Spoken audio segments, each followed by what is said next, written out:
Hola, hola, ¿qué tal? Buenas tardes.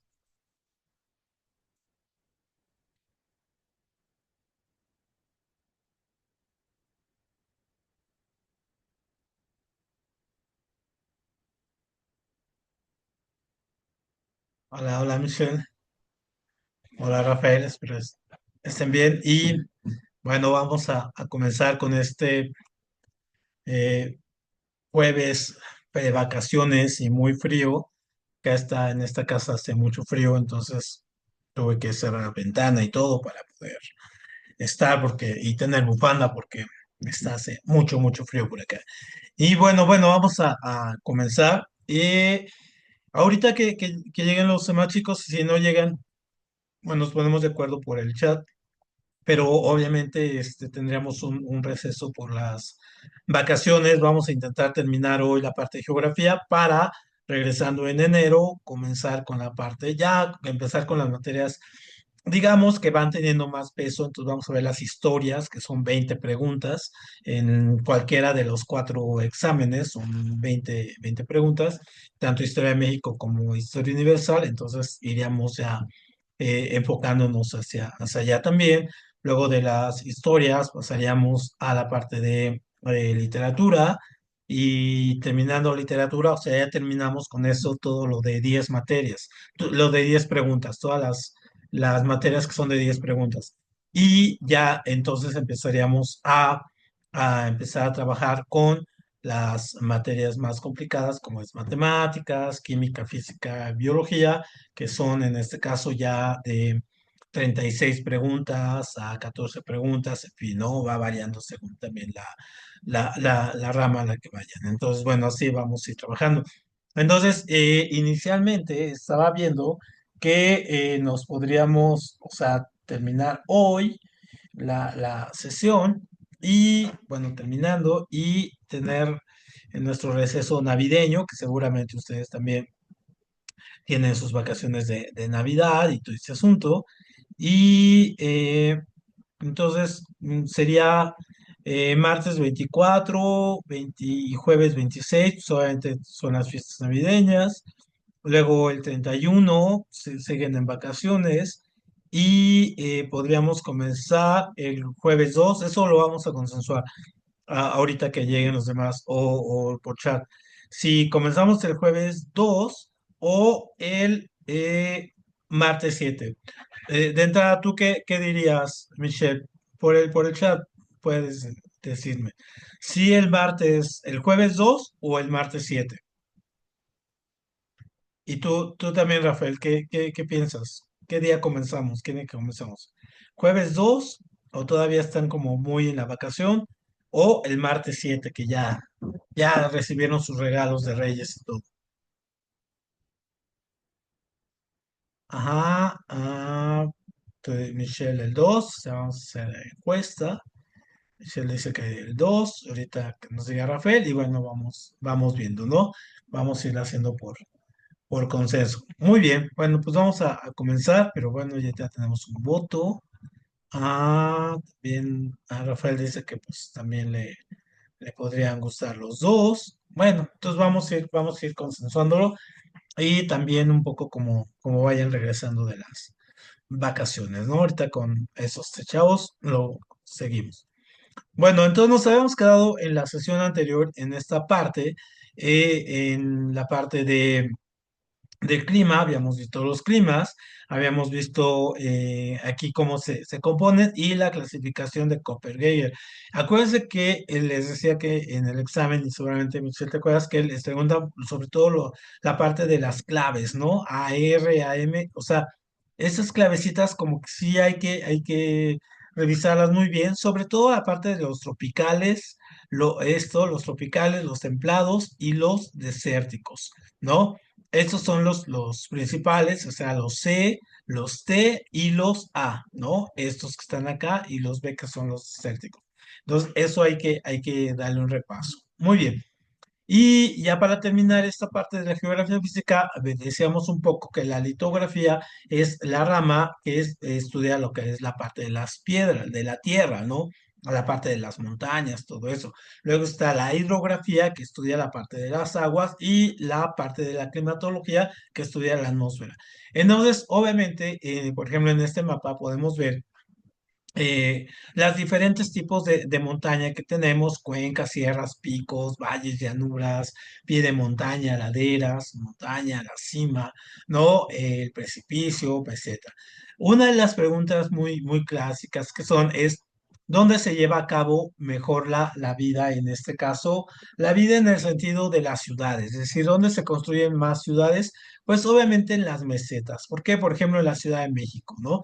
En las mesetas, porque obviamente tenemos un mejor clima, hay tierras fértiles y todo ello, donde se instauran muchas ciudades, sobre todo las ciudades muy viejas, sobre todo cerca de ríos, ¿no? Son las ciudades, por ejemplo, París, Londres, Roma, están situadas cerca de ríos y muy cerca del mar. Pero también hay que entender la litografía. Por ejemplo, la Ciudad de México está en una meseta, pues porque así es alto. Hay ciudades como Nueva York, por ejemplo, que están abajo, cerca también del Hudson, o París, Roma, pues, porque están en el nivel del mar, es decir, no están arriba, no tienen muchas montañas.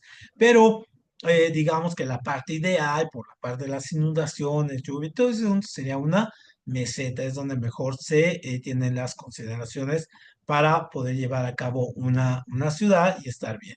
Y tomando en cuenta esto, revisar dónde están las montañas, en este caso, más grandes. Entonces, por ejemplo, ¿cuáles son las más importantes? Por ejemplo, en América son los Apalaches y las rocosas o rocallosas que están aquí entre Estados Unidos y, en este caso, entre el Océano Pacífico y el Atlántico.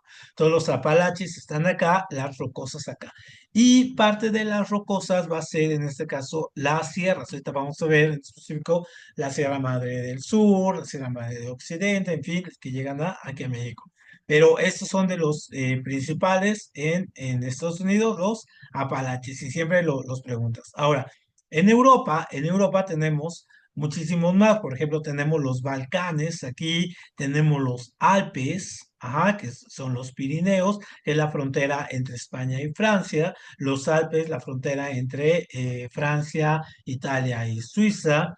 Tenemos los Montes Urales, que es la frontera entre Rusia y lo que es Europa, o sea, la Rusia asiática y la Rusia europea, ¿no? Serían los más importantes. Y en África son los montes Atlas. Esto es muy importante porque estos son los que también están aquí en Marruecos y hacen esta frontera aquí con Europa. Y luego, obviamente, los más altos y los más importantes son estos, los del Himalaya, y aquí es donde está el Monte Everest, el más alto, que es 8.848 metros.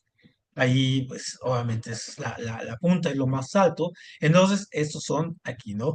Ahora, ¿cuáles también tenemos acá en América? Por ejemplo, tenemos estos. Aquí nos vamos para acá abajo. Ajá. Nos vamos. Y entonces, otros de los más importantes son esos. En este caso, son los Andes. Entonces no confundan Andes, que es en América, con los Alpes, que es en Europa. Entonces, esos serían los más importantes, o las montañas, en este caso, más importantes, tomando en cuenta que el Monte Everest es el más alto, la punta más alta, ¿no? Esto es muy importante porque también a veces llega a ser pregunta clásica de examen. Muy bien, ahora, en México, ¿cuáles son los puntos? ¿Cuáles son los que tenemos? Entonces, por ejemplo, en México tenemos aquí la Sierra Madre, en este caso, la Sierra Madre Oriental, que viene acá por Coahuila, atraviesa Coahuila, Nuevo León, un poco de Tamaulipas, y llega acá a Veracruz, ¿no? Toda esta de aquí es muy importante esta. Luego tenemos la Sierra Madre Occidental, que es, digamos, la más conocida, la más famosa, que viene desde acá y viene y es la continuación de las montañas rocallosas o rocosas que vienen en Estados Unidos. Es la continuación, esta. Son muy padres, estas son donde están unas carreteras muy bonitas. Y luego está la Sierra Madre del Sur, ¿Qué es esto? Es Guerrero, Oaxaca y Chiapas, están llenas de árboles, de selva, son muy interesantes, son muy bonitas. Y donde vivimos, o sea, el centro del país, es esto, es la parte que se le conoce como Cordillera Neovolcánica o meseta neovolcánica o meseta volcánica del centro, en fin, tiene varios nombres, pero siempre tomen en cuenta que es donde está aquí el Popo, el Isla, el Nevado de Toluca, en fin, y es donde estamos, en la parte de arriba. Y estas partes de aquí son partes bajas, aquí vamos a ponerlas con amarillo. Estas son partes bajas, pues es la playa, y ya llegando aquí, todo esto, y esto es la parte de arriba, todo esto. Y por ejemplo, la Ciudad de México que está aquí tiene una altura de 2.300 metros, es decir, si estamos bastante arriba del nivel del mar, o sea, échenle una montaña, ¿no? De 2,5 kilómetros. Entonces estamos bastante elevaditos, ¿no? Bastante altos. Muy bien. Entonces, eso se refiere y ya con eso terminamos la parte de geografía. Ah, no, nos faltan los ríos de México, ¿no? Que también luego son pregunta. Los ríos más importantes serían estos, ¿no? Serían el Suchiate, ¿por qué? Porque hace frontera con Guatemala, el río Hondo, que está acá, que hace frontera con, aquí el Hondo, que hace frontera con Belice, y el río Bravo o el río del Norte, en este caso que está acá, que hace frontera con Estados Unidos.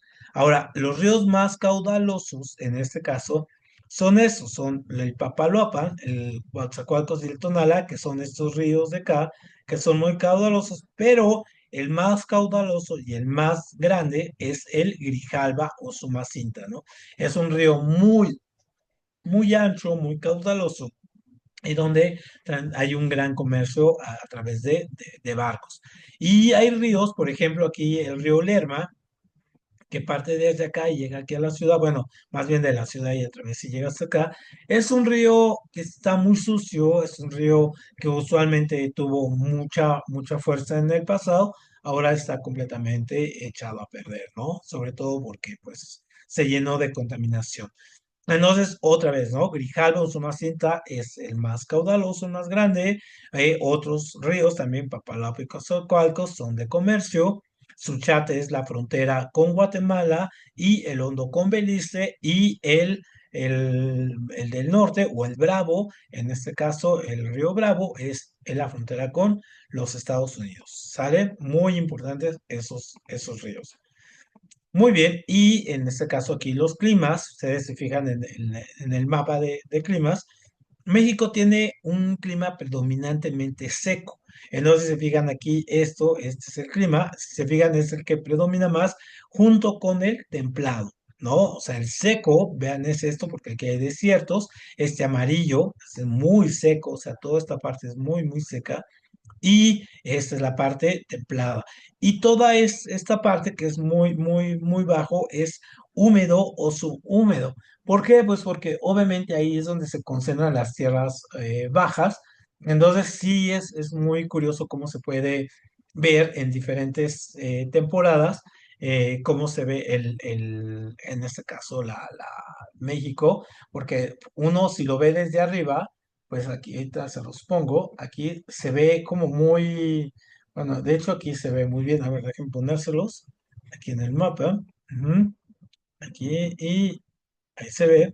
Entonces, si se fijan, aquí se ve, pues se ve todo lo verde, toda esta parte, ¿no? Si se fijan, todo esto es verde y a partir de todo esto es muy desértico, ¿no? Muy desértico toda esta parte y las vacas limonas y todo lo demás, en este caso, esta parte de acá, pues es obviamente verde y es las partes bajas, donde están arriba, la parte alta de las montañas y luego todo eso pues es completamente húmedo o en este caso muy selvático. Entonces aquí tenemos eso y estamos dividiendo. Y hay temporadas donde esto se puede poner de alguna manera un poco más cálido, bueno, no más cálido, sino con mayor vegetación. Entonces, por ejemplo, si los van acercando, se dan cuenta que aquí hay aquí está en la parte de arriba de las montañas, pero sobre todo hacia las ciudades y todo, donde están las ciudades, por ejemplo, aquí están los volcanes, se vuelve más árido, ¿no? Aquí vemos como pues las ciudades empiezan a desgastar y vean el tamaño de la ciudad, pues es enorme y entonces pues, se va desgastando aquí y hay pocas zonas verdes. Aquí podemos ver algunas, pero bueno, es muy curioso cómo se ven las zonas ahí más de ciudad y pocos bosques, ¿no? Es lo que le falta a México, le falta más bosques y muchísimo más árboles. Muy bien, y eso va también con el calentamiento global, ¿no? Muy importante. Perfecto. Entonces, ahora vamos a la parte ya de la geografía social o geografía económica o geografía humana.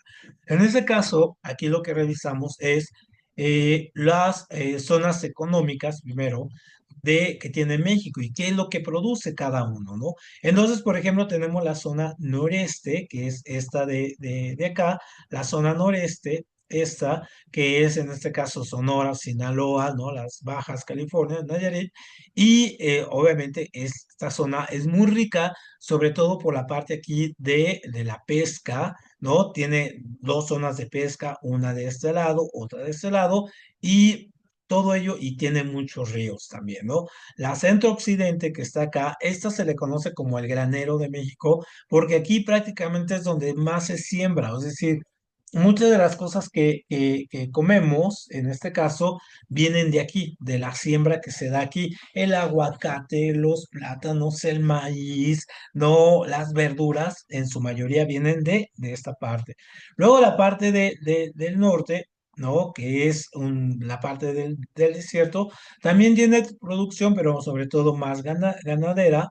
El noreste, que es Nuevo León y Tamaulipas, esta parte de aquí, es un lugar donde es una zona muy rica porque sobre todo tiene muchas industrias y toda la frontera, ojo, toda esta parte de frontera tiene también mucha industria porque tiene mucha maquila de los Estados Unidos. Es decir, empresas de Estados Unidos se instalan acá en estos puntos y eso hace que tengan mucha producción o que haya incluso algunos precios muy diferentes a los que hay en el resto del país, ¿no? Porque incluso el dólar en esa zona fronteriza se cotiza muy bien.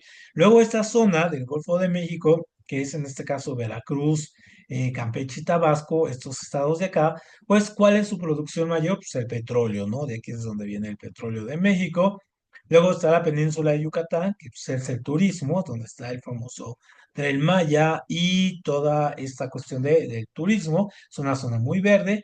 Y la zona que curiosamente es la zona más pobre, ojo, esta es la zona más pobre, Pacífico Sur, es la zona más pobre del país.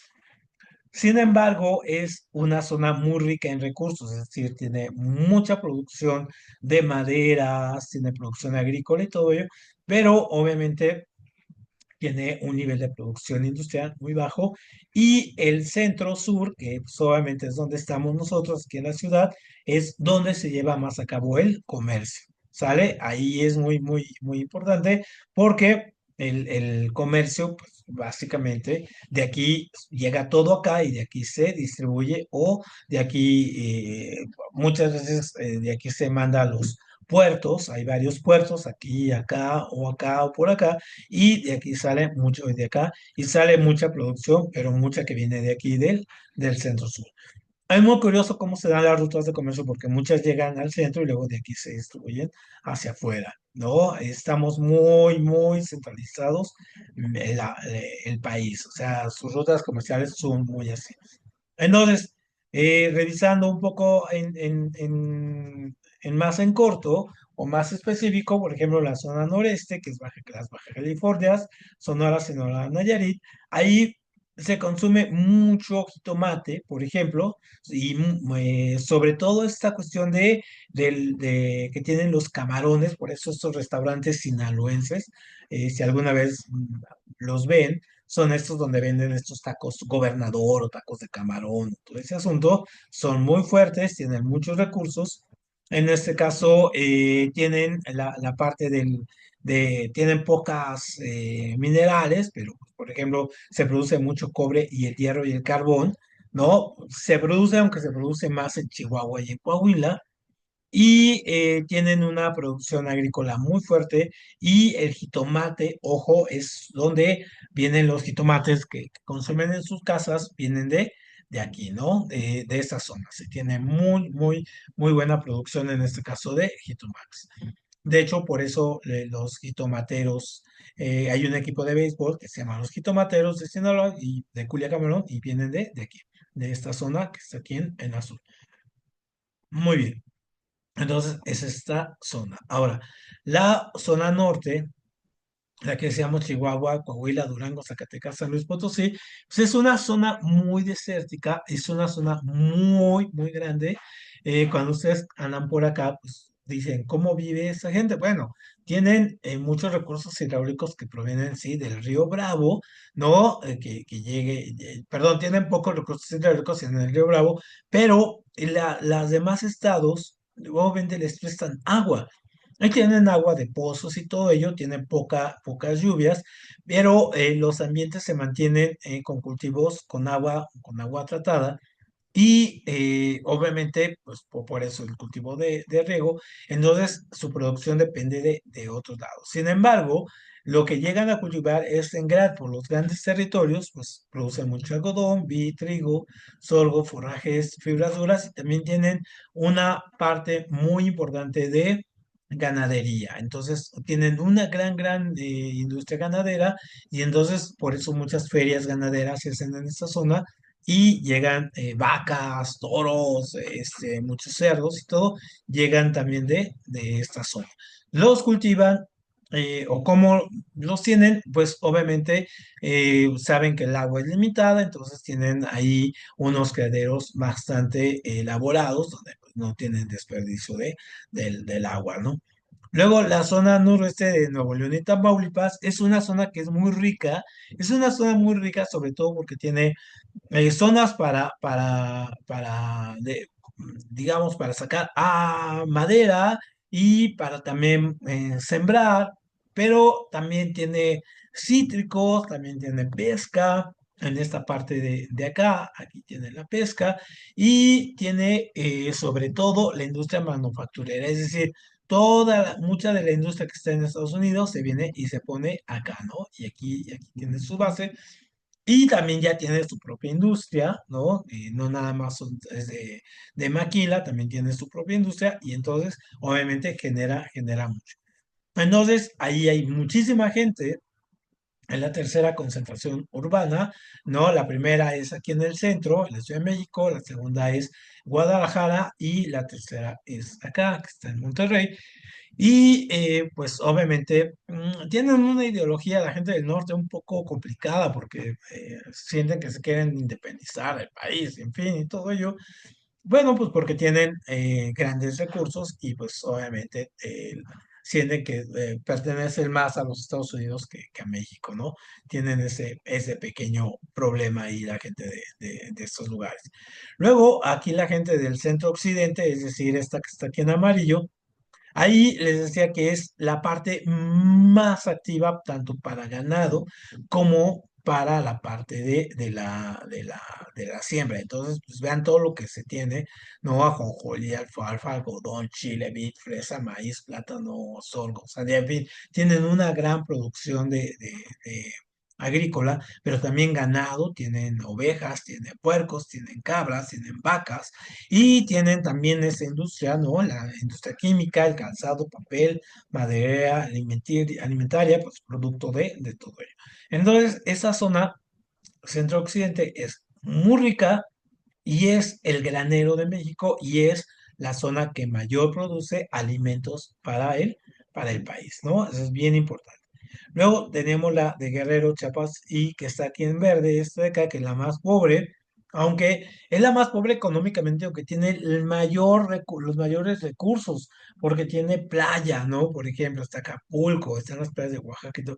Tiene playa, tiene gran turismo, tiene tierras para cultivar, pero sobre todo es que no tiene esa industria, no tiene las condiciones, digamos, hasta físicas para poner fábricas, ¿no? Entonces, sí tiene el 14% de tierras para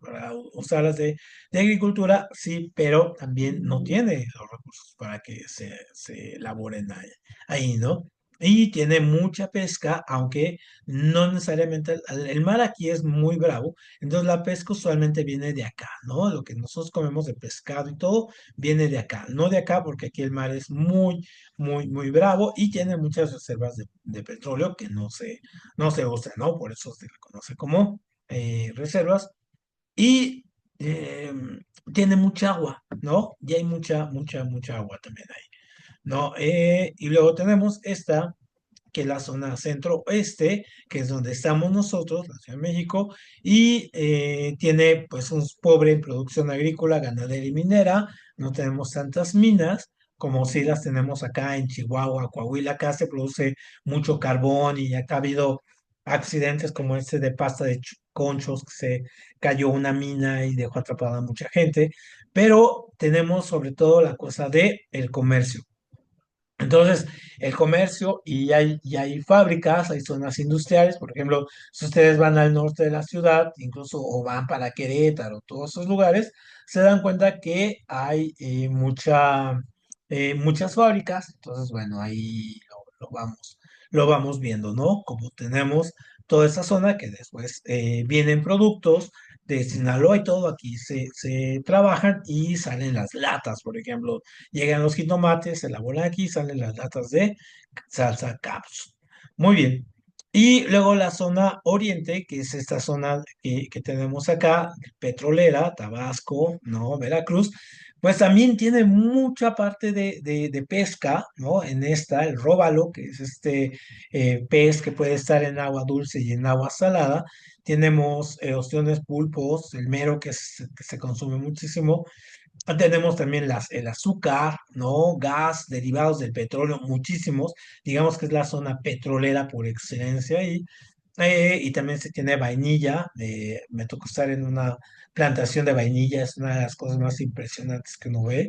¿No? Mucha caña de azúcar por el azúcar y plátanos, cítricos, maíz, ¿no? Muy bien. Y la última, que es la de la zona de Yucatán, en este caso, ahí tenemos una economía que sí se basa mucho en la parte de la agricultura, se tiene, pero sobre todo se tiene mucho esa parte del turismo, ¿no? De que llega mucho turismo ahí y la parte de los puercos, no por nada ahí se cultiva, se elabora la cochinita pibil, que es decir, carne de cerdo, y muchas vacas, ¿no? Muchos bovinos ahí en esta parte, porque son tierras bajas, ¿no? Que se pueden cultivar, entonces, bueno, pueden estar ahí bien, ¿no? Muy bien. ¿Alguna duda con esos elementos? Ahí no tienen problemas con eso, ¿no? Con la parte de la economía mexicana. Perfecto. Muy bien. Ajá, a ver, aquí no. Muy bien, Michelle. Entonces, luego tenemos esta parte que es la parte de la economía a nivel mundial.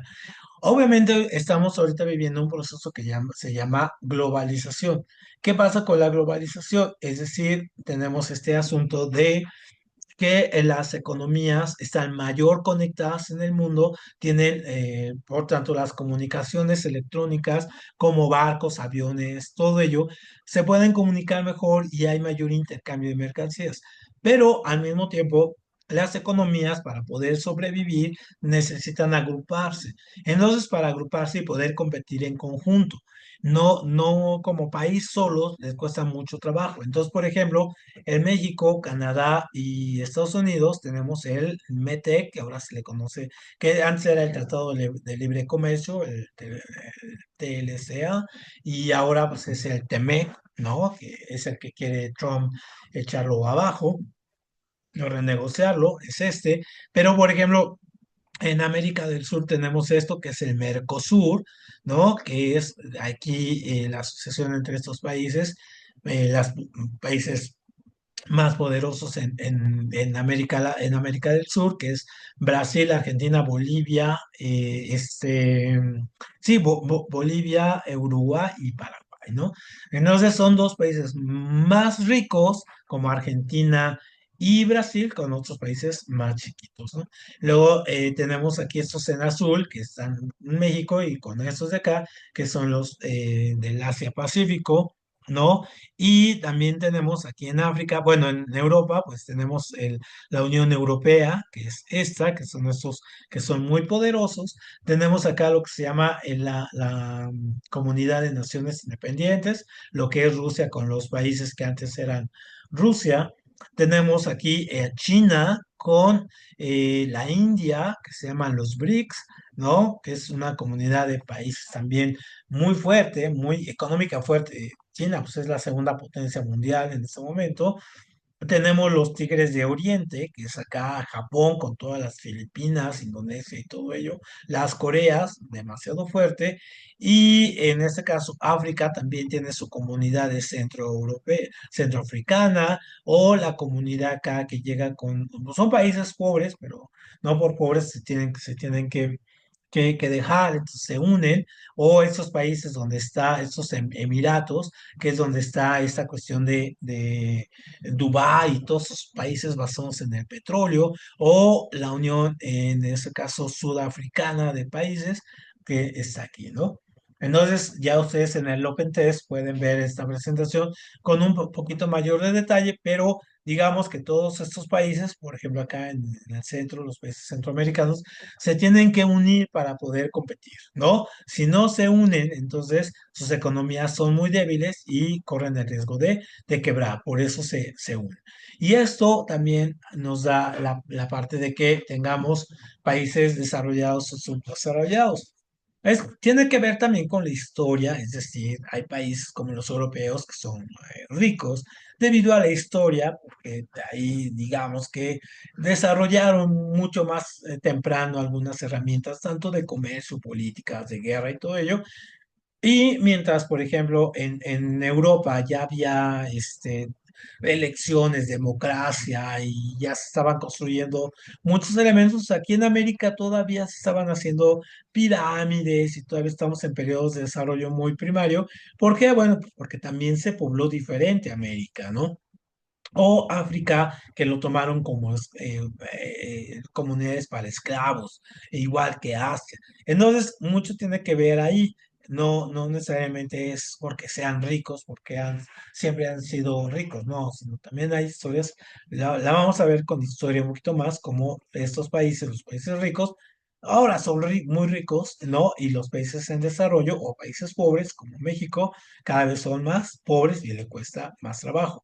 Entonces, por ejemplo, un país con desarrollado tiene un ingreso per cápita muy alto de $8,000 al año y aquí nosotros 60 centavos en este caso, o dólares o euros.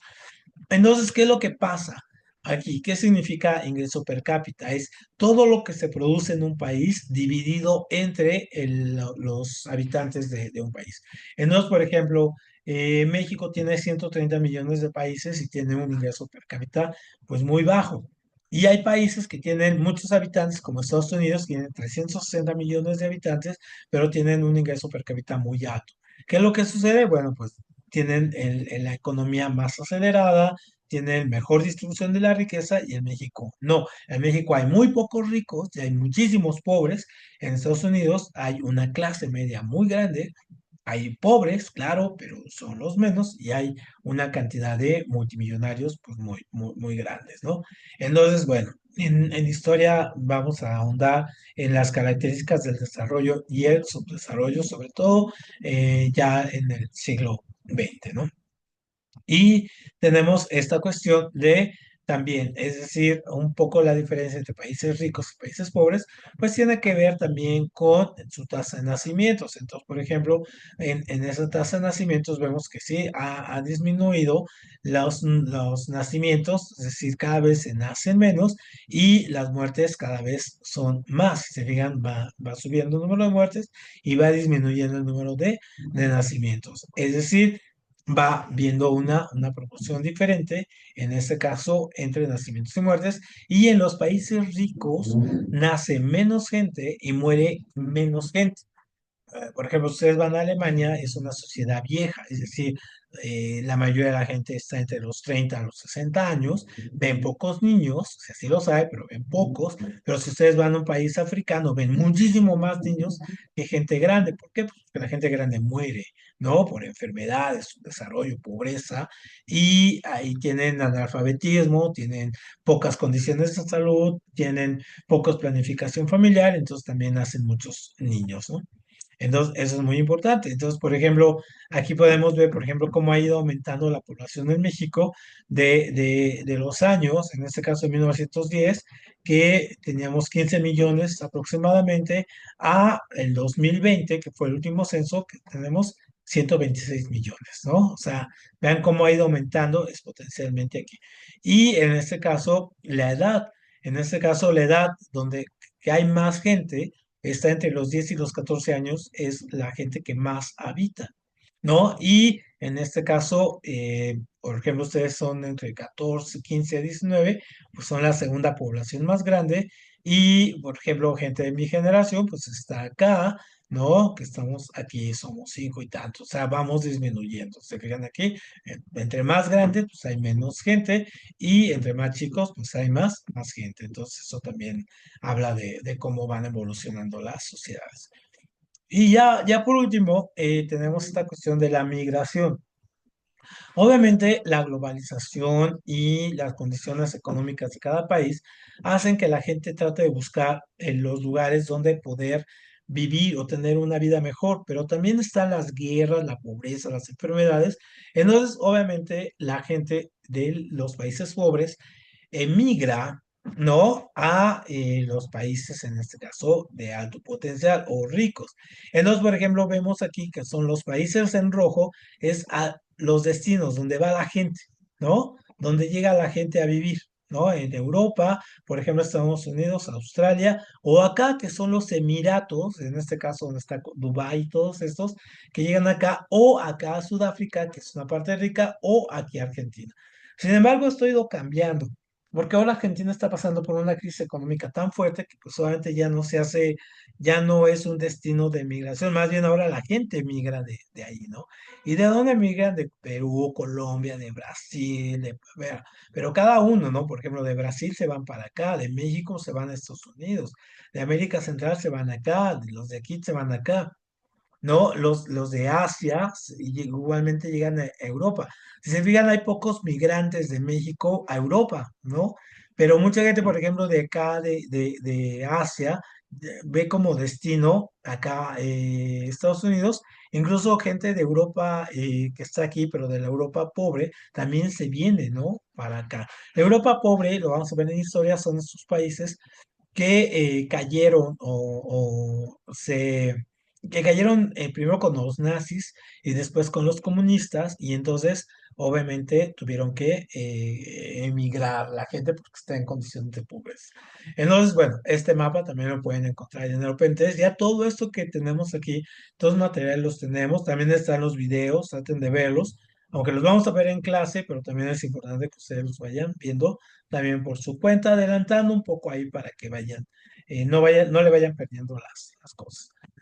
Muy bien, entonces me comunico con ustedes, voy a preguntarle a estos chavos que decidimos, y ya les aviso entonces si nos vemos el 2 o el 7, ¿no? Y pues pasen buenas fiestas con su familia, disfrútenlo, ¿no? Son buenos tiempos para estar, entonces pues nos vemos aquí pasando las fiestas y nos vemos el próximo año por acá. Cualquier cosa, cualquier sugerencia, duda o cosa que tengan problemas con entrar al Open Test, me dicen y les voy solucionando. Y a veces subo la clase, a veces no luego, a veces porque luego tengo que salir o hacer algunas cosas, pero siempre la subo, no pasa más de un día que no la subo. ¿Sale? Muchas gracias y disfruten las fiestas. Nos vemos pronto.